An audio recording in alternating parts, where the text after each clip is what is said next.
xibaar yu wér te wóor ca tàng-tàng ba abonnez-vous pour ngeen di mën di jot suñuy vidéo.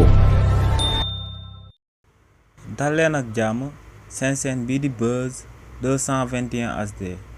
kii di Ousmane Diagne di ministre de la justice ci réew mi di Sénégal démb ci plénière bi ñu daan amal biir assemblée nationale ngir daal di voter loi interprétative bu amnistie bi amoon na député Pastef yu bëri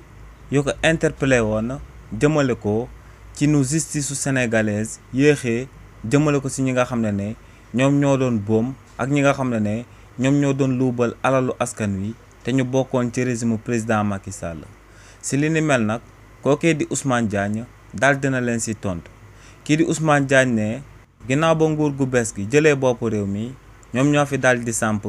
pôle judiciaire et financier te ne tamit député yi bu ñu daal di fàtte que ne haute cour de justice ci réewu Sénégal ci mois de décembre bi ñu daal di génn lañ koy soog a samp te li ni mel moo ngi toll ci ñetti weer donc ne lu leer ba am moom mooy que ne député yi ñoom ñoo foog que ne justice dafa daal di yéex ay mbir waaye ne en réalité justice bi yéexul benn yoon ay mbir